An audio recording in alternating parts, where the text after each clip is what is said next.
Phone slow হওয়ার সবচেয়ে বড় কারণ হচ্ছে আপনার ফোনের প্রসেসরটা কার্যক্ষমতা হারিয়ে ফেলেছে। আপনার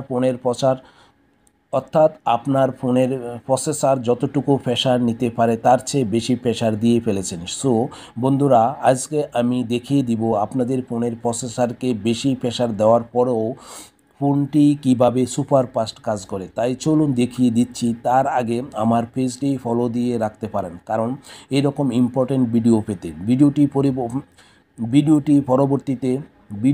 পরবর্তীতে আপনার কাজে আসতে পারে। তাই ভিডিওটি টাইমলাইনে শেয়ার করে রাখতে পারেন। তাই চলুন শুরু করা যাক। প্রথমে আপনারা ফোনের সেটিং অপশানটিকে ওপেন করে নেবেন। ওপেন করার পরে এখান থেকে আপনারা খুঁজে নেবেন অ্যাপ ম্যানেজমেন্ট, অথবা আপনাদের মোবাইলে অ্যাপ থাকতে পারে, আপনারা অ্যাপ ট্যাপ করে দিবেন, পরবর্তীতে অ্যাপ ম্যানেজার পেয়ে যাবেন। আমার এখানে যেহেতু সরাসরি আমি অ্যাপ ম্যানেজমেন্ট পেয়ে গেলাম, আমি অ্যাপ ম্যানেজমেন্টের উপর ট্যাপ করে দিব। ট্যাপ করে দেওয়ার পরে এই ইন্টারফেসটিতে এসে আমি এখান থেকে খুঁজে নিব অটো লঞ্চ অ্যাপ। এখানে অটো লঞ্চ অ্যাপটির উপর আমি আবার ট্যাপ করে দিব।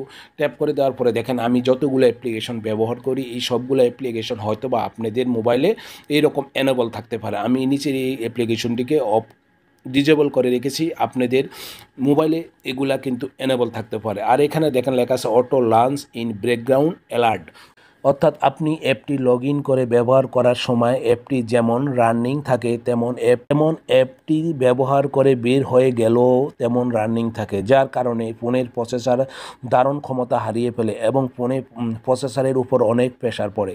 কারণ ফোনের প্রসেসর একসাথে এতগুলো ডাটা কানেক্ট করতে পারে না, যার কারণে আপনার ফোন অনেক বেশি গরম হয়, হ্যাং করে এবং স্লো চলে। তাই আপনারা যদি এই অ্যাপ্লিকেশনটি সবগুলাকে এনেবল আছে আপনারা যদি ডিজেবল করে দেন, এইভাবে যদি ডিজেবল করে দেন, সবগুলো আপনারা অবশ্যই ডিজেবল করে দিবেন, তাহলে প্রসেসরের উপর প্রেশার অনেক কমে যাবে। আপনাদের মোবাইলটি আর হ্যাং করবে না, গরম হবে না, এমনকি স্লো চলবে না। এই হলো আজকের ভিডিওটি দেখে ভালো লাগলে অবশ্যই একটি লাইক করবেন। ওকে, দ্যাটস ইট।